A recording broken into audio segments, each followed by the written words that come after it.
I'm Michael Wood. I'm a filmmaker and program maker. I'm part of an independent film company and have been for 30 years. Make films for BBC and PBS and worldwide. I'm a professor of history at Manchester University as well, sort of as a part-time. And I'm a writer of history books. And inside the shrine, you're reminded again of the old customs of Mesopotamian worship in the glittering Holy of Holies, whose magnificence distantly reflects something of that old pre-Islamic world. Feel what a dynamic force Iraqi Islam, Shia and Sunni, has been through history. I studied history at Oxford and did postgraduate research in Oxford. And actually, when I was a student, I studied that period of the origins of Islam, right back at the beginning, 7th century, and always found it fascinating. And I travelled and filmed in predominantly Sunni Muslim countries. But I suppose my first real encounter with Shiism, like a lot of people, came after the 79 revolution in Iran, and when suddenly the question of what the Shia faith was and the beliefs which distinguished it from the Sunni world and became really important and fascinating. So I think everybody was fascinated then in my line of business, whether you were a historian or a journalist. But then almost immediately, of course, the revolution was transformed by all sorts of things, and then by the war between Iran and Iraq, which is such an immense tragedy. So through the 80s, it was horrendous. But as soon as the war was over, I had a chance to go to Iraq at the end of the 80s. And that was the first and only time I've been to Karbala, funnily enough. I went a couple of times right at the end of the 80s, the last time in the winter of 89, and travelled through southern Iraq, went to the marshes, actually stayed in the marshes at that time, and visited Karbala. All of it then under Saddam's power, really. You were very aware of the military presence everywhere you went. And by then I'd already got interested in the Shia faith. I'd come to London from Manchester in the late 80s, and there used to be a Muslim bookshop in Charing Cross Road called Al-Hoda. And you know that feeling when you somebody opens a door to a world that you knew very little about. And anyway, the Al-Hoda bookshop and a library ticket at SOAS Library were the things that did it for me. And I used to sit there in the SOAS Library with the open shelves of the stacks and going, wow, I didn't know anything about this, And you pick up books by people like the great French Islamic scholar Henri Corbin, who wrote a lot about the Shia world, and you discover that what you thought you knew about Islamic culture and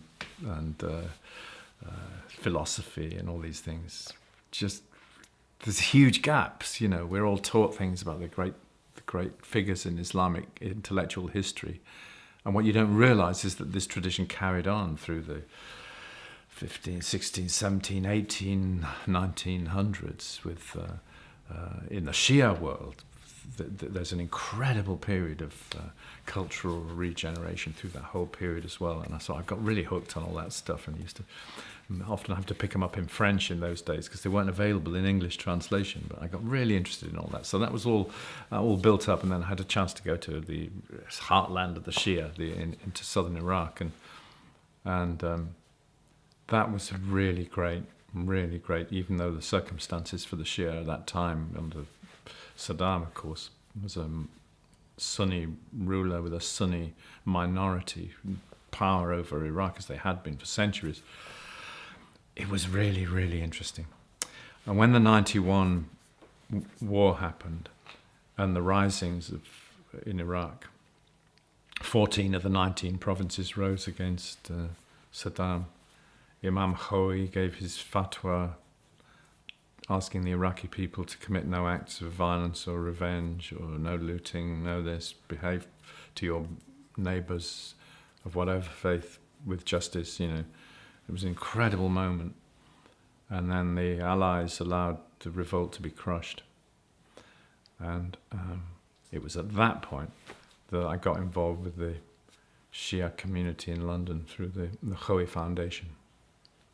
Well, after the 91 uprising, and what happened in the south was so terrible, and the Karbala was almost destroyed by Saddam's army. Vast numbers of people were killed, 300,000 people was the estimate. And then he instituted this thing of draining the marshes to destroy the society in the southern marshes. And as things unfolded that autumn, I got in touch with Yusuf al-Khoei, whose grandfather was the Imam of the whole Shiite world, Grand Ayatollah al-Khoei. And I wrote to Yusuf and said, we're a film company, if there's anything we can do to help. There've been these moves to get a no-fly zone as they had against the Kurds, and it didn't happen. So I got involved with Yusuf and the foundation and wrote journalism. We did short films for The World This Week, Week in Politics.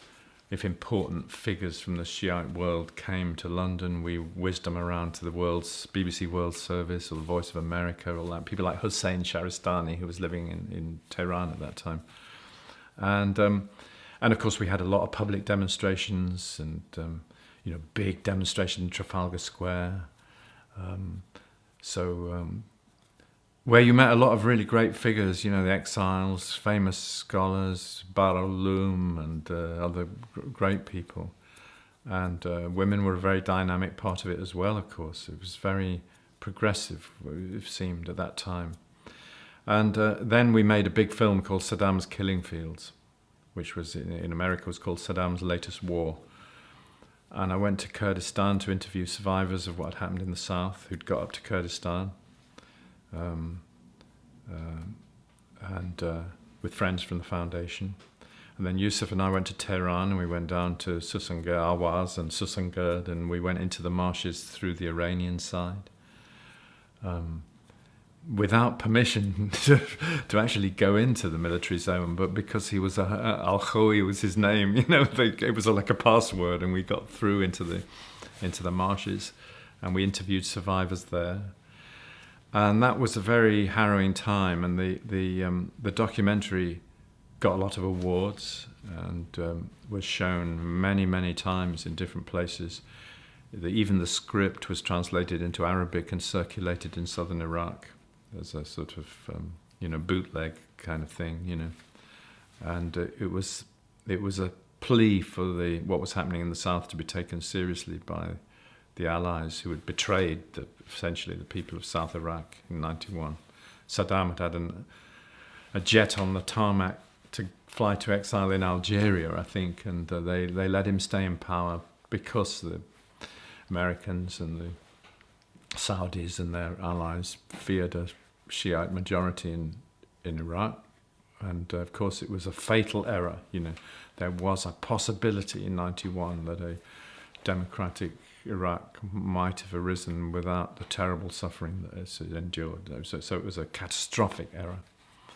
I can remember being in the marshes that incredibly hot summer of 1993, and I met a Shiite cleric there from Najaf who said one night that he feared that if this went on for another 10 years, then the goodness of the people would be destroyed, was the phrase he used, and we sat there, and that was the summer of 93, 10 years before the second invasion and the horrors that have happened.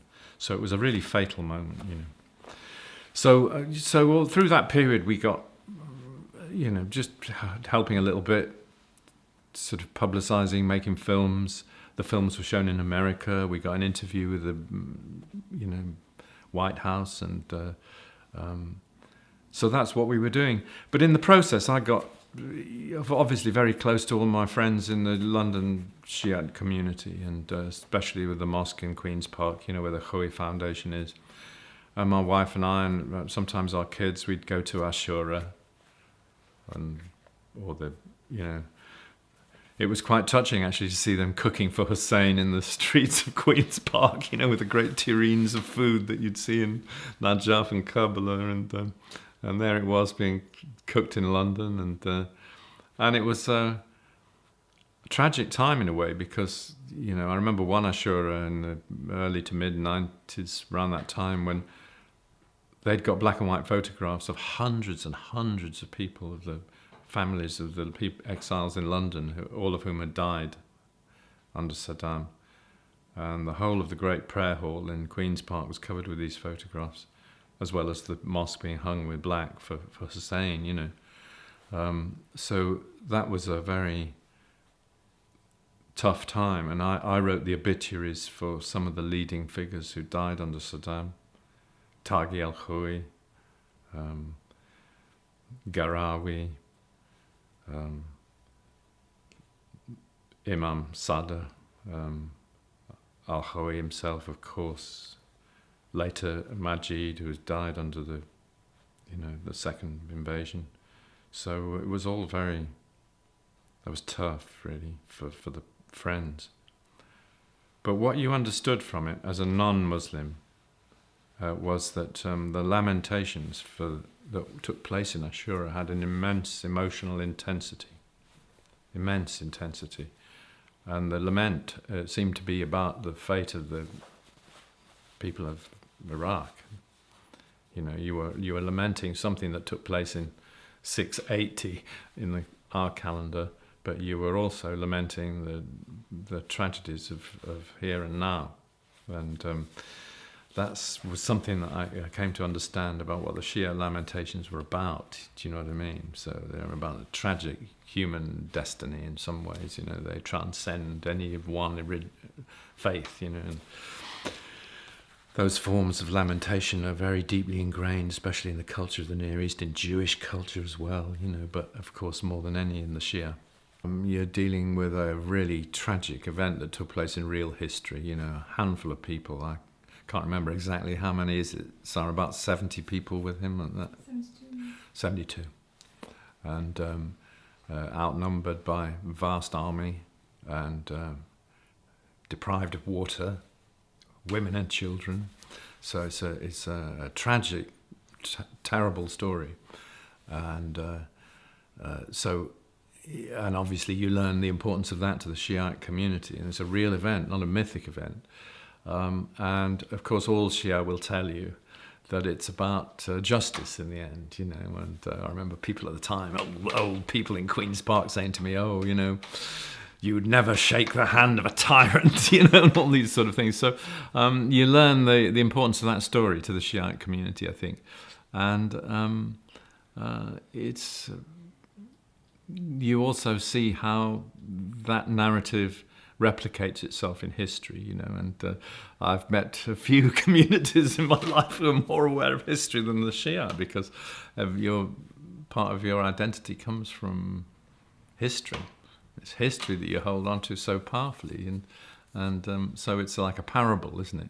So, but they're very human things. Speaking as a non-Muslim and I'm not a religious person, these are very, very human things. I remember one strange. This is just a little personal story, but I'd been to Karbala, you see, and I'd been to the tomb of Imam Hussein. I'd been inside the mosque, and in a time when Saddam's troops were on guard everywhere.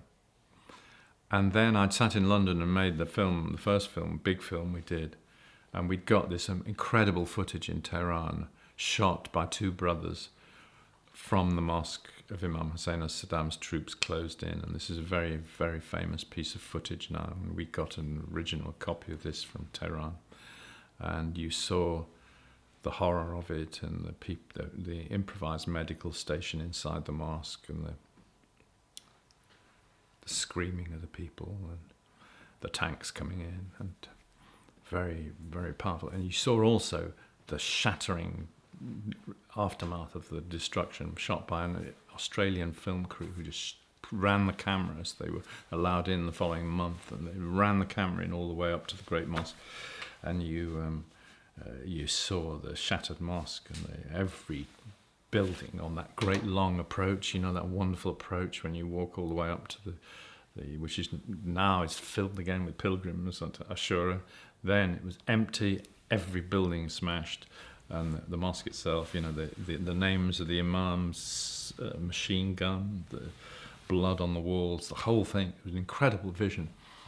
And I remember then being involved with the community and having a dream. And in the dream, I'd gone back to Karbala, and I had walked up that long pathway, and all the only people there, everything was closed up, and the only people there were the Saddam soldiers.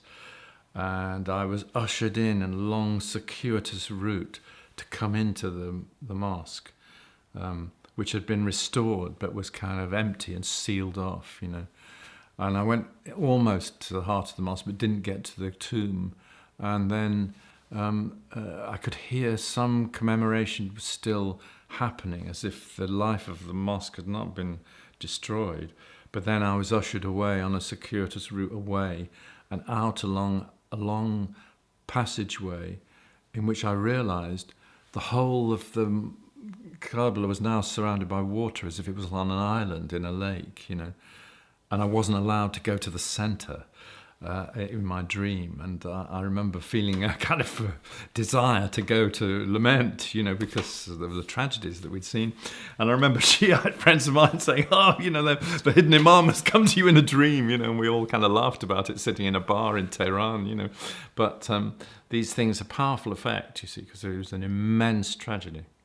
So I suppose what I'm saying to you is my response in a personal way was that we had, even at a distance, we'd not suffered we'd no idea of the suffering of our friends and their families and everything else, but because we'd participated in it and we'd received the news and we'd been to Ashura those years and we'd had some sense of it, then you are emotionally bound up with it all. I think it has that impact, and people understand that, I think. And people are much more aware about the Shia community now. When we started doing our stuff in 1991, there wasn't enough knowledge about the Shia world and its ideas. And it had been very much tarred with a particular way of seeing Shiism because of the Iranian Revolution. And there was an anti-Shiite kind of thing in a lot of Western journalism because of the Iranian Revolution. Nobody quite could see that actually, the West and the Americans had played the major role in the overthrow of the Iranian democracy in the 1950s. They'd supported the Shah's tyrannical, autocratic regime. That there were many reasons why the Iranian Revolution took place, but the Americans weren't prepared to see that. And of course, the Iranian Revolution, for a moment, had been full of hope and optimism, and for a variety of reasons, that hope was lost in many important ways. But the disaster was compounded almost immediately by the war between Iran and Iraq, in which the West supported Iraq. So a series of absolutely enormous tragedies kind of accelerated that thing. So that was the background to the very anti-Shia mood that was in a lot of places, which in journalism in the West and all that, and that underlays some of the reaction to the leaving Saddam in power in 1991, to the reasons for that. People know much more about it now, and it's much better known in the Western world. But people need to know more. And one of the things we've been talking about recently with the Khoi Foundation has been this very poor coverage of the Shia on BBC educational websites. And we've been trying to encourage them to do a really better coverage in conjunction with the Open University, and to make more films about the Shia beliefs, the rituals, the ideas about what the faith is, and so on. So, and it's slow progress. They don't seem to understand what the problem is. And so I do think the story still, for everybody, has a great power, and is a meaningful story to people of other faiths and religions. But more important than that still is actually understanding each other better, empathy and all this stuff. I'm sure that story can play part of it, but why we got involved was above all because of discrimination against the Shia, the political discrimination, social and religious discrimination. These things are still really, really important. As you hardly need to be told on this channel, the fomenting of anti-Shia feeling from Wahhabi and Salafi forces in the world is very severe at the moment. And I'm not talking abstractly about that, because I film everywhere in the world and I see it everywhere. Our Shia friends in Pakistan are frightened of doing rituals in public now because of the antagonism. Everywhere you go there is this, you just look at what's happening in the Gulf, for example, in Bahrain and Saudi, and there are major issues still. So that's the area that has most concerned me, I suppose.